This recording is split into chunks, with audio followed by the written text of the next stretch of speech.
謝賢離世後的第3天，香港殯儀館外擠滿了人，閃光燈密集得像一場不會停的雨，長槍短炮對準每一個進出的大門。記者們試圖在送別的人群中捕捉可供書寫的畫面。謝霆鋒穿着黑色西裝，戴着墨鏡，在保鏢的簇擁下快步穿過人群，沒有接受任何提問，也沒有在門口停留。王菲沒有現身，張柏芝也沒有出現在靈堂外的鏡頭裡，她只是把社交賬號的頭像換成了一片純黑，沒有配文，沒有表態，用最安靜的方式完成了告別。而真正讓全網安靜下來的是 Lucas 在靈堂外被圍堵時說的一句話。當時他穿着一身黑色素服，剛從裡面走出來，低着頭想快步離開。記者們衝上去，話筒幾乎要墜到他臉上。你悔恨你爸爸嗎？謝賢最後說了什麼？他停了一下，抬眼看了看鏡頭，沒有憤怒，沒有委屈，只是很平靜地說了一句：我媽說過，人這一輩子不要恨任何人。說完，他側身繞開話筒，大步走向等候的車輛，沒有回頭。那個畫面被拍了下來，在網絡上被反覆播放。評論區在那一刻罕見地安靜了幾秒，然後開始衝入大量的留言，但留言的方向不是指責，不是讚罪，而是同一種感嘆：這個孩子被教得太好了。那條視頻在被上傳後，播放量在短時間內迅速增長，評論區的留言數量也隨之增加。有人在看到那條視頻後，翻出了 Lucas 在更早時期的另一段採訪記錄。在那段記錄中， Lucas 被問到你媽媽最常對你說的話是什麼，他的回答是：他說做你自己就好。當時這段記錄沒有被特別關注，他只是作為一段普通的採訪素材存在於存檔中。但在這段新的畫面被傳播後，那段採訪記錄被重新翻了出來，與靈堂外的那句話並排放置。他們之間的距離不需要通過任何解釋來連接，因為他們在方向上已經對齊。張柏芝沒有在那幾天出現在任何採訪中，沒有發長文，沒有解釋他教了孩子什麼，沒有因為 Lucas 那句話被全網討論而需要回應。他只是在那段時間裡繼續完成他該做的事，接送孩子，處理日常，在需要的時候出現，在不需要的時候沉默。他在多年前的一段採訪中說過：我從來未有因為成績打罵過他們，我對他們很溫柔。他提到自己小時候成績也不好，但父親佢找出他做得好的那一面單獨誇他，那種被看見的感覺對他影響很深。所以他當媽之後，決心不用讓孩子害怕的方式來教育他們。他在接受採訪時說這些話的時候，語氣很平常，像是在描述一件不需要被特別標記的事。而如今 Lucas 在鏡頭前的那句話，恰好印證了他在那些年裡反覆示範的那件事：不需要用恨來回應傷害，也不需要因為被傷害過就失去對愛的理解。他用了10幾年的時間來完成那個示範，然後由 Lucas 在人群中用一句話完成了他的全部功能。那句話在被說出口的時候，像一段已經被播放完畢的錄音帶，不需要再被重新打開來檢查它是否仍然保持穩定，因為他在完成它的時候已經確認過它的位置，不需要再被調整。有人說 Lucas 是替媽媽說話的，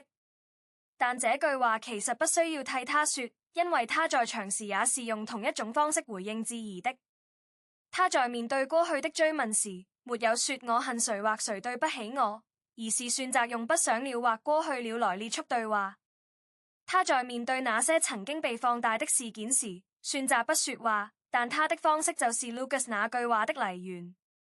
他不是通過言語教誨他的，而是通過他自己在面對風雨時的處理方式，讓孩子學會了怎麼用不傷害他人的方式回應世界的鋒利。張柏芝不刻意扮演完美慈母，也不把自己包裝成單親媽媽的苦情範本，他只是用行動完成了示範，然後讓孩子在需要的時候自己做出了回應。他對孩子的教育不是靠反覆叮囑來完成的，而是靠他在10幾年間處理每一件事的方式。他如何回應問題，如何在沉默中保持體面，如何把精力花在值得的地方，這些細節堆在一起，構成了一個不需要用語言總結的坐標。Lucas 在靈堂外那句話之所以能做到不偏不倚、不卑不亢，是因為他從小看到的就是這樣的示範。他不需要母親告訴他不要恨任何人，因為他已經看到他是如何對待那些可能該恨的人的。謝賢離世前的那段時間裡，Lucas 暫停了在海外的學業，專程飛回香港陪伴老人走完最後一程。這不是媒體編造的故事，因為他出現在醫院門口的畫面被拍到過。他在那些天裡沒有接受過採訪，沒有發過動態，只是在那段時間裡出現在該出現的位置上，完成了他該完成的事。謝賢生前曾公開誇過張柏芝把信紙教得好，說這是他最滿意的事。老爺子說這話的時候語氣很平常，不是配合媒體的場面話，因為他說這話的時候甚至不是在接受採訪，而是在一個私人場合順口提到的。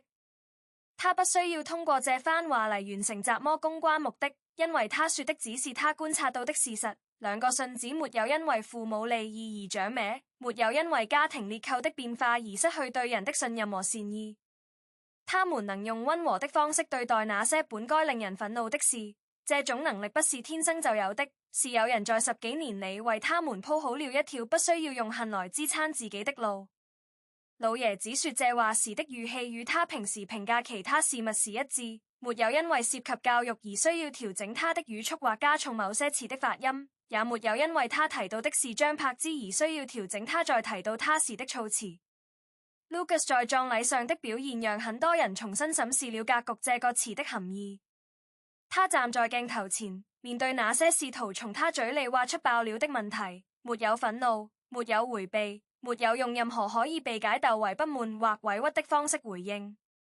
他只是說了一句關於媽媽的話，然後離開了那個位置。那句話不是在控訴誰，不是在替誰站隊，只是在陳述一個事實。他教過我，不要恨任何人。他在機場送別母親時的動作被拍到後，同樣引發了許多討論。他把媽媽手裡的行李一件件接過去，把它們放在自己肩上，走在前面開路，在過安檢前轉身抱了她一下。那些畫面沒有語言，但他們構成了與靈堂外那句話相同的信號。這個孩子不是在表演懂事，他只是在重複他已經做了很多次的動作。那些動作不需要被解釋，也不需要被誇讚，因為他們在他的日常生活中已經被執行了足夠多次，不需要通過被記錄嚟確認其存在的頻率。他接過行李時沒有低頭查看物品的數量，也沒有確認背包的拉鏈是否已經拉好，因為他已經做過很多次這個動作，不需要再檢查他的步驟是否完整。張柏芝在這件事發生的過程中，沒有對 Lucas 那句話做出任何回應。他沒有轉發那條視頻，沒有點讚任何評論，沒有通過工作室發布任何說明。他在那些天裡只是繼續做他正在做的事，沒有因為那段話被全網討論而需要調整自己的狀態，也沒有因為那段話被稱讚而需要回應那些稱讚。他不需要通過確認那句話嚟確認他的正確性，因為那句話在他不在場的時候被說出來的時候，已經完成了他的功能，不是表達他的立場，而是表達他已經學會了他的處理方式。他不需要為他添加額外的說明，也不需要因為他被傳播而需要校準他在公共空間中的位置，因為他在被說出口時已經處於正確的坐標上，不需要被移動來的應任何方向。他在那些天裡完成的動作都沒有被記錄，不被看到，因為那些動作本身不需要被看到就能完成他們的功能。他在需要完成他們的時候完成了他們，然後繼續他的日常，沒有因為那些動作不需要被看到而省略他們，也沒有因為那些動作不需要被記錄而縮短完成他們的時間。Lucas 在靈堂外說的那句話，後來被很多人引用。有人把它用作標題，有人把它抄錄在評論區，有人用它來總列對那段時間的感受。它被反覆轉述，但每次被引用時都保持了它被說出時的長度和句式，沒有被縮短或擴展。不需要調整，因為他已經在被說出口時完成了全部的表述，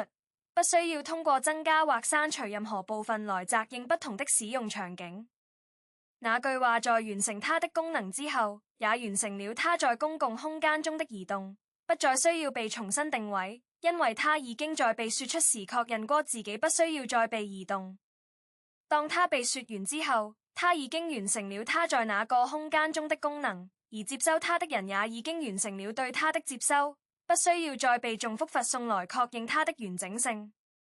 它在被說出時已經完整，它的接收者已經接收到了它的全部信息，不需要再被重複發送來確認它是否仍然完整，因為它在第一次發送時已經被完整地送達，並且在送達後已經被確認過其完整性，不再需要被重複發送來確認它是否仍然保持完整。它已經在第一次發送時完成了全部的傳輸，並且已經確認過其內容在傳輸過程中未有丟失或損配，不需要再被重新發送嚟確認其完整性，因為它在第一次發送時已經被完整地送達，並且已經被確認過其完整狀態。它在完成傳輸後已經處於它該在的位置上，不會再被移動，因為它已經被放置在一個不需要被重新定位的位置上，而且已經確認過它不需要再被移動來的應任何後續的變化。謝賢的葬禮結束後，Lucas 沒有接受任何媒體的採訪。他拒絕了所有試圖靠近他的記者，沒有在離開靈堂後發表任何補充說明，沒有在社交平台上更新任何與葬禮相關的內容。他在那段時間裏只做了一件事，從香港飛回了他繼續學業的城市。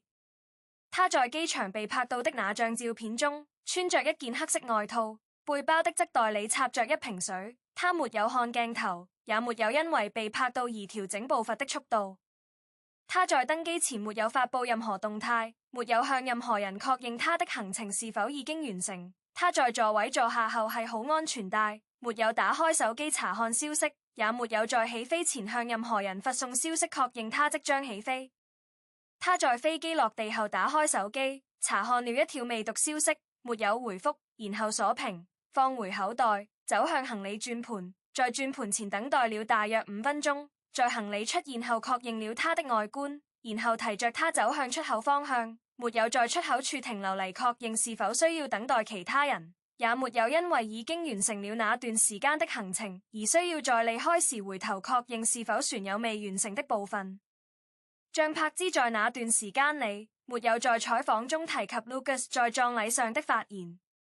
他在一次被問及 Lucas 最近的狀態怎麼樣時，他的回答是：他在正常地生活。他在使用正常地生活時，沒有因為他可能被理解為一種迴避而需要增加他的長度，也沒有因為他可能被理解為一種評價而需要調整他在回答中的位置。他的回答與他回答其他同類問題時使用的句式一致，不因為問題涉及 Lucas 那段時間的經歷而需要調整他的措辭方式。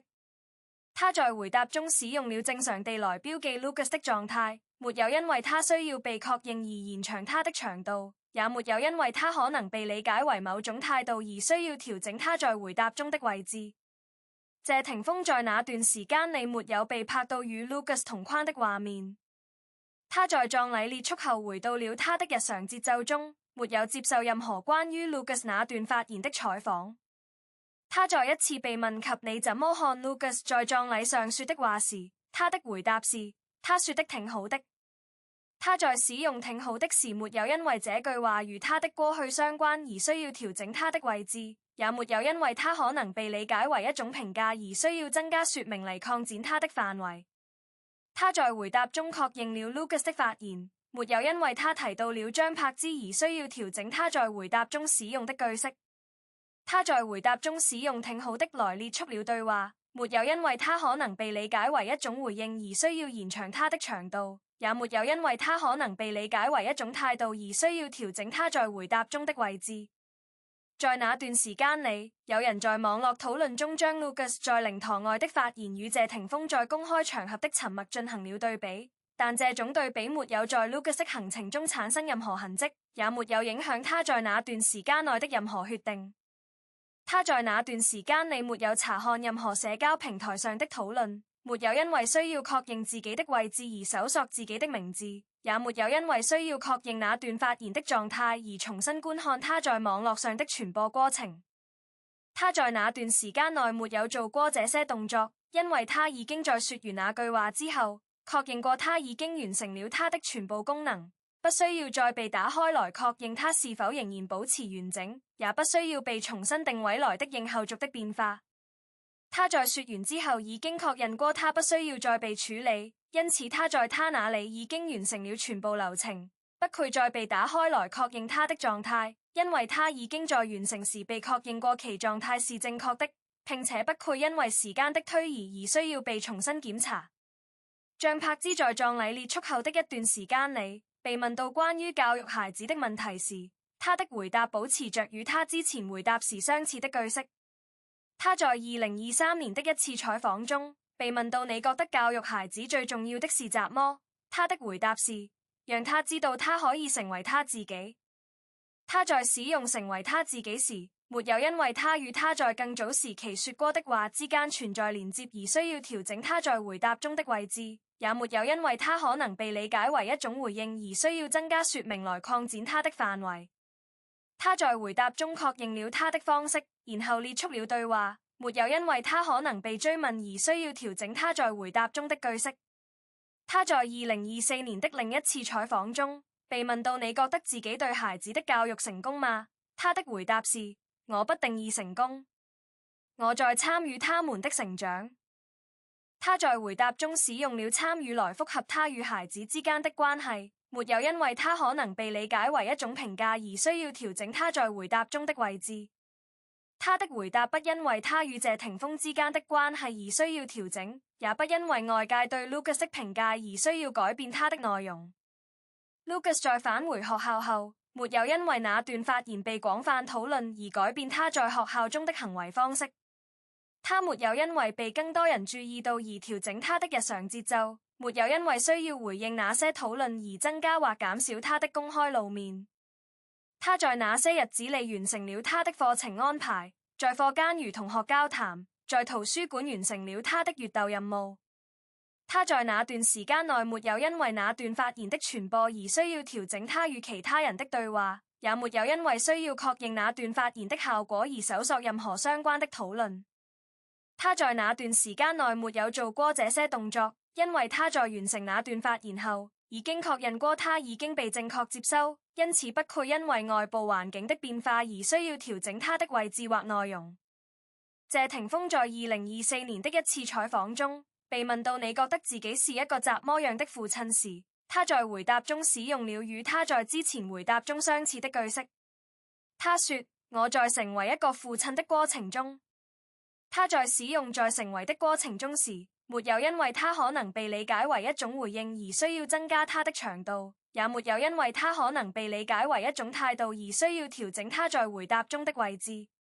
他在回答中確認了他與孩子之間的關係狀態，沒有因為他與像柏茲的存在相關而需要調整他在回答中使用的句式。他在回答中不評價自己，不評價他人，只是確認了他的狀態。他在回答中使用了在成為的過程中來複合他的位置，然後列出了回答，沒有因為他可能被追問而需要預留後續的回應空間。